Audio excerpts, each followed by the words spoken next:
As several parts of Nigeria continue to grapple with insecurity, traditional approaches, including troop deployments and peace talks, appear to have little effect in breaking the violent cycle, with communities now selling farms to pay ransoms, while farmers pay bandits for permission to go to farm.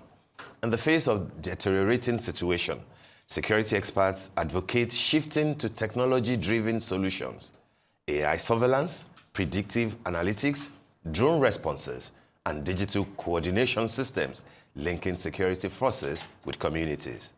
Security technologist and CEO, Lead Integrated Security Solutions, Ifeanyi Obinali, will join us on this show this morning to discuss alternative solutions to rising insecurity across Nigeria. Afterwards, we will switch our focus to WAEC's admittance of using wrong answer keys for the 2025 SSC, which affected nearly 2 million students, with pass rates jumping from 38.32% to 62.96% after the error was discovered. The Lagos State Chairman of the Nigerian Union of Teachers, Comrade Hassan Akintoye, will be in the studio for a conversation on how to prevent similar embarrassing situations in the future. And then we'll also look back at top stories that made headlines this week on the week that was, and review newspaper headlines from across the country. There's going to be all of that and more today on The Morning Show.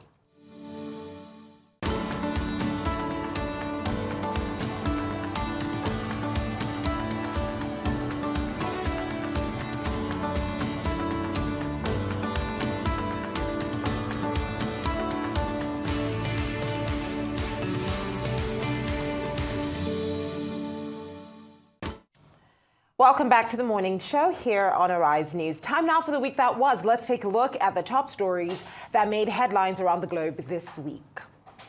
Fuji music icon Wasiu Ayinde Marshal, known as K1 The Ultimate, has apologized over the August 5th, 2025 incident at the Nnamdi Azikiwe International Airport in Abuja. He admitted the controversy was unfortunate, but insisted the flask he carried contained only water, not alcohol, as reported.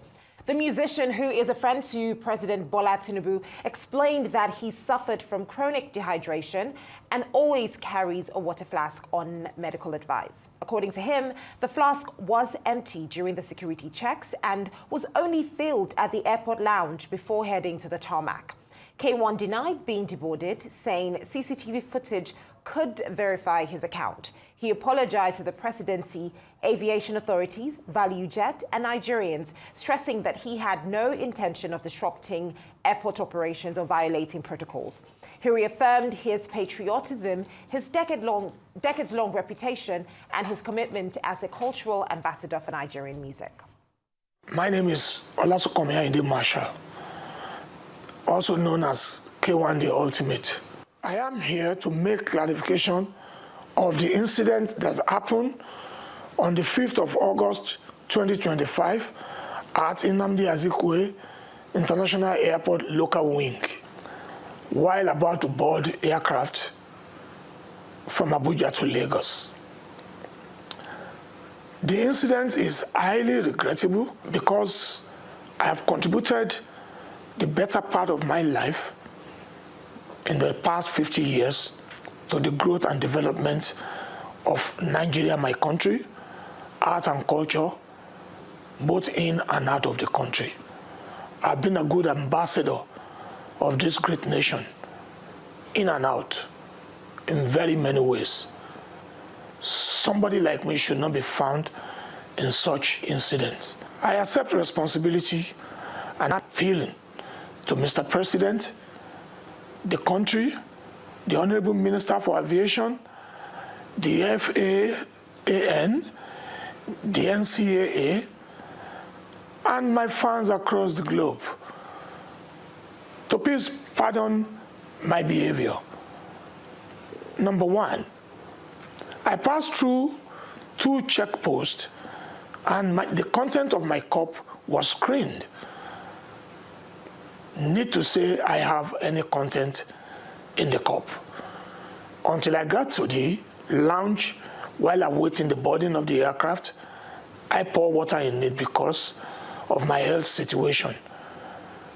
I need to be sipping water because I'm dehydrated, as recommended by doctor to me. Like I said, I take full responsibility of all incidents. Once again, I seek forgiveness from Mr. President, the Commander-in-Chief of the Federal Republic of Nigeria, who is also my father and father of the nation, the Honorable Minister for Aviation, the pilot, the airline staff, passengers, and above all, my fans across the globe, my family, for the incident. My love for the country is unshakable. I am still the darling ambassador of our nation, and I'll continue to carry the banner of this great country everywhere all my life. Thank you once again. Please accept my apology. And there you have it, K1 officially apologizing. I mean, this is probably the second, I would say, because initial reports from his media aide were several claims that were alleged were unfounded.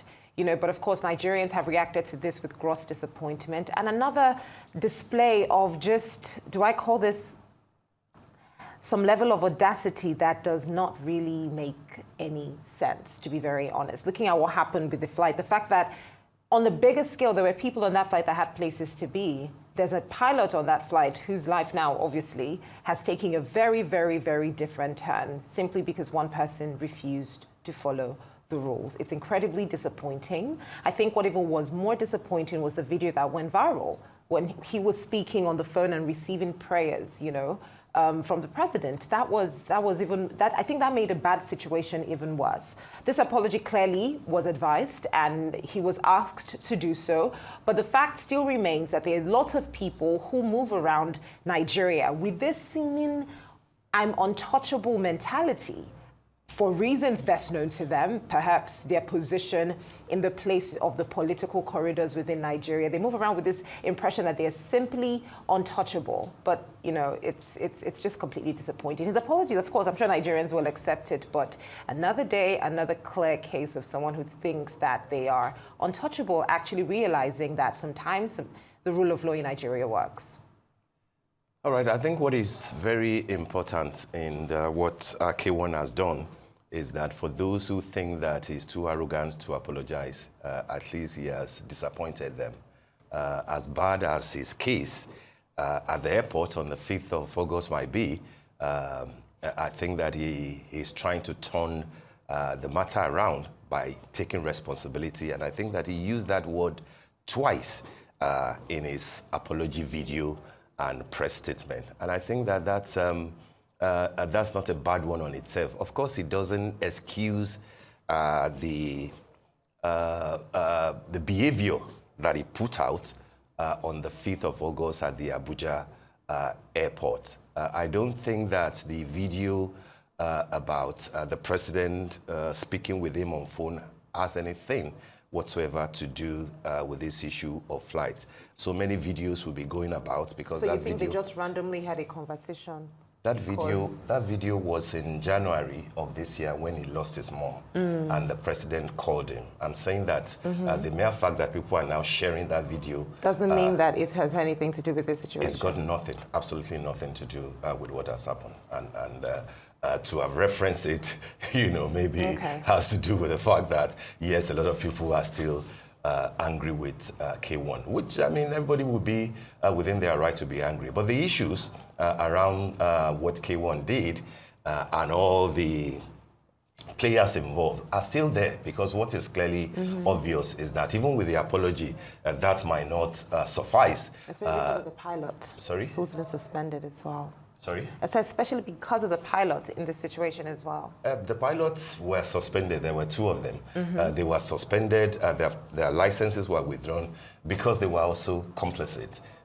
Yes, K1 was the reason why everybody got angry, but the pilots, to start with, are not meant to get angry because they are the ones holding the lives of, as in the case of this aircraft, more than 60 people in their hands. If you have to be susceptible to anger, maybe you shouldn't be a pilot. But of course, we know for a fact that nobody, whether it is K1 or any celebrity or Anoshio Mole, whose case is still being investigated, for trying to block the road, the access, for people to board. The other time, nobody is allowed to do that. And they should be punished as it is necessary. But my point is that there are three key people here. Minister Keyamo has done the right thing by saying that NCAA shouldn't just suspend the licenses of the captain and the pilot involved because somebody caused it, which is K1. And it has been put on no-fly list for 6 months, I believe, pending investigation. But there's yet another body that is complicit, which the minister should have addressed, the authorities themselves. Because once you are deboarded, whether you are in the plane at all, in the first instance, or you are not even allowed to board at all, as in the case with K1 the Ultimate, because he was stopped just at the entrance of the aircraft, and then you are officially deboarded. It means that you are not allowed to stand there and be negotiating with anybody. So it is the responsibility of the authorities to take him away. To take him away and not allow him to have access to, to speak to anybody or delay the flight. This is not the first time that we will have celebrities misbehave. And it's not necessarily peculiar to Nigeria. We know the story of Naomi Campbell, the international model, in 2008, who had a similar issue on a British Airways flight just because one of her luggage was not taken on board, and then she went gaga. What happened in that case? Of course, she served a community. Not only did she serve a community service, British Airways also announced a punishment, never to allow her to fly on British Airways forever at all, a lifeline bar. But guess what happened? In 2013, after 5 years, British Airways, of course, accepted her apologies, even though she had, thrown tantrums, accused everybody of everything, even racism, spit on the face of a police officer. But in 2013, British Airways, accepted her apology and she started flying, even to the against the wishes of the majority of the staff of British Airways, who thought, why on earth would you do this? So you will have all over the world celebrities misbehave. When they misbehave, let them apologize. If they apologize, still carry on with the law without forgetting, in the case of K1, that there are other two people who are complicit. The captain and the pilot, definitely you don't get angry just because you have an unruly passenger. You will always encounter unruly passengers. It doesn't have to be K1. It might not be a politician. It could be anybody. It is your job to stay calm and ensure that the safety of the life that have been entrusted in your care, it's not jeopardized. So they dropped the ball the same way that NCAA and FAN in terms of security. If you recall, you might not know, in 2019, a Nigerian citizen who lived in Yanopaja in Lagos, from nowhere appeared on the Lagos tarmac and climbed onto the wing of an aircraft. What did the captain and the pilot do? Of course, they didn't move on. They didn't try to run him down. They didn't say that if we fly for five minutes, you will drop off. They stopped. And what did the airport authorities do? They sacked the head of the security, suspended a number of people for allowing that sort of, infraction to take place. Infractions clearly took place in the case of K1 without exonerating him. He deserves the punishment that is being meted out to him. Maybe he deserves more when the full investigation appears. But to say that the captain and the pilot do not deserve any punishment for their misdemeanor and dropping the ball will not be the total picture of what happened. And I insist, of course, that the authorities under the minister's care, FAN, NCAA, all of them are also complicit. And I didn't hear anything about the fact that who allowed Wasil to get to that point with his, with his marks. Those are the things that you should investigate, like they did in 2019, where the Nigerian, clung onto the wings of the aircraft. You should also punish them so that next time people will know that you just don't pass celebrities because they are celebrities or they are important people. I think for me, what was most shocking and striking was the video where, he was on the tarmac and then the plane began to move and he had to dock his head to avoid being hit. And it wasn't the only one. There By were the way, three other ground staff that was on that were on the other side on who that also had to duck, by the way. to avoid being hit. And the speed with which the plane even moved, which is unusual at that point in the, you know, who was irritated, who was very, very, very, very upset, who probably said, flying a plane, you are not allowed to be irritated. Yes, it's a very tricky situation, quite honestly. But like I said, it's just a completely unfortunate situation, and it was a mess. But I think that at least in resolving the issues, K1's apology, whether it means it or not, it's a step in the right direction. Of course it is. Of course, it will not. It will not. And you know, it's important to apologize because at the end of the day, like he rightly said, he is looked at respectfully in Nigeria. And it's only natural that he does tender that apology because this was a very, very upsetting situation, like I said, especially for the people who were already on the flight. Now, let's talk about what else is going on in our political space, specifically the People's Democratic Party in Ogun State during the week threw its weight behind the re-election of President Bola Tinubu in 2027. The state chairman of the party, Abiola, stated this during the inauguration of the campaign council and official campaign flag off for House of Representatives Remo Federal Constituency by-election candidate Bolarinwa Oluwole.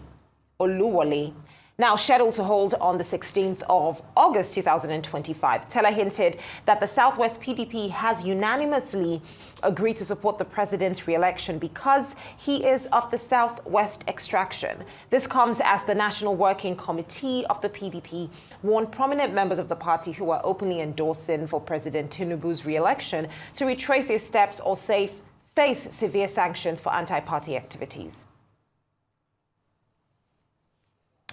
I mean, I strongly believe that INEC did warn against doing this. You know, they did say there is a specific time stipulated to put out campaigns and endorsements and the likes, and this should not be happening at this time. But, you know, again, it's just falling on deaf ears because clearly no one's listening to that. Nobody is listening to that. What shouldn't be happening at this time? Endorsing anybody? Just basically campaign activities. It's not campaign.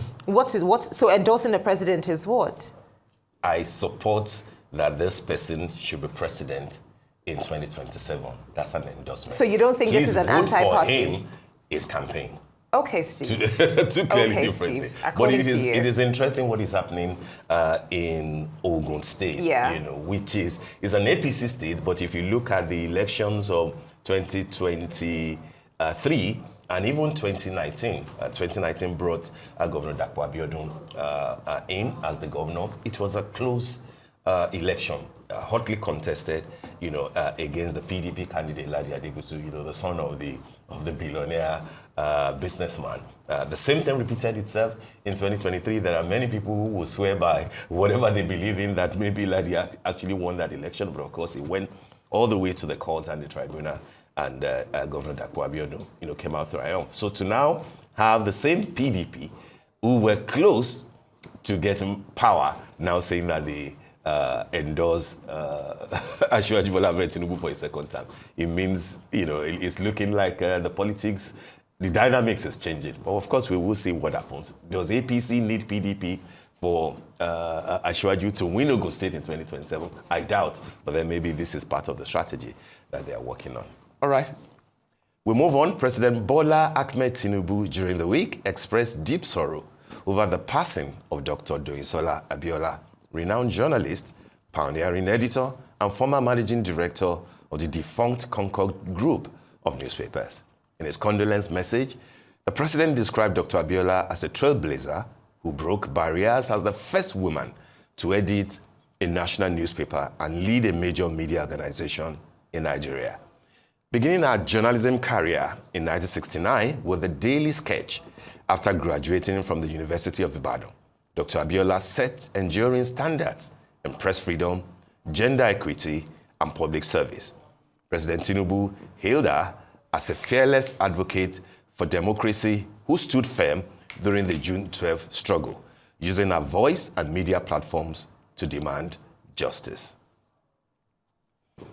Our condolences to Dr. Doyin Abiola, one of the wives of MKO Abiola, GC, FR, an exceptional journalist. She passed on just a few days ago at the age of 82. And I like the fact that the entire media landscape in Nigeria has been celebrating her. I also commend the president, Abiola Tinubu, for the kind words that she used in celebrating that woman, that he used in celebrating that woman of substance and woman of excellence. I bear witness to Dr. Abiola's exceptional qualities. In 2016, when I had the unveiling of my book, one of my books, the one in 2016, Cascade of Change, A Decade of Liberal Thoughts, Dr. Abiola was one of the key presenters and panelists who spoke candidly about the developments in the media space. We'll remember her fondly. She has done quite a lot for this industry as the first woman to be a daily editor of a newspaper, and I believe possibly also the first woman to be the managing director and editor-in-chief of National Concord. If you're familiar with the media terrain in Nigeria, you know that that's no mean feat. These days when we have different ladies who have edited or run newspapers or media organizations, Ijoba and Wogugu, different people, who have done quite well, women, still doing quite well all over the media space. Good finger will always be pointed in the direction of the Dr. Doyin Abiola, who did quite well at Concord newspapers in our days. She's gone now, but we will remember her for very good reasons. Absolutely. I think this just speaks to legacy, and it's such an incredible inspiration as well for a lot of women who are venturing into the media space to always persevere and stay strong, even in the face of adversity in the path that we have chosen. Now, news also broke during the week that at least 6 people died after a light aircraft crashed in a densely populated area of Kenya's capital, Nairobi. Authorities say the victims include 2 people on the ground and 4 on board the plane. Emergency services responded quickly to the scene, working to contain the wreckage and assist the injured. The incident shocked residents in the area, with officials urging caution as aviation experts assess safety conditions. Of course, our hearts go out to every single person who's been affected by this situation in Kenya, a completely devastating one to happen. 6 people dead in this incident. Of course, that is something that, authorities are still equally looking forward to see if there'll be any survivors whatsoever. But still, our hearts go out to the people who are affected by this. It's completely heartbreaking. Absolutely. I join you in sending condolences, and prayers to the families of those who died. 2, I believe, on the ground and 4 inside the aircraft, which again underscores the importance of safety, when it comes to issues of aviation. Captains and pilots cannot get irritated. We shouldn't also have, people who carry large elephantine eagles on their shoulders, around airports. So our hearts go out to them. But of course, we move on. And now to Hamas, saying it will allow the Red Cross to deliver aid to hostages in Gaza if Israel halts its airstrikes and permanently opens humanitarian corridors. The statement follows the release of a harrowing video showing an emaciated Israeli hostage, Aviator David, digging what he claimed was his own grave. The video has triggered widespread condemnation from France, Germany, the United Kingdom, and the United States, while Israel is pressing for a UN Security Council session to address the fate of hostages still held in Gaza. Meanwhile, the humanitarian situation in the enclave continues to deteriorate. Gaza's health ministry says 6 more people have died of starvation or malnutrition in the past 24 hours, bringing the death toll to 175, including 93 children. Although Israel allowed 4 UN fuel trucks to enter Gaza to support hospitals and bakeries, aid agencies insist this is nowhere near enough. And so Gaza is still in the news, for the bad reasons. I hope that this will have to come to an end at some point.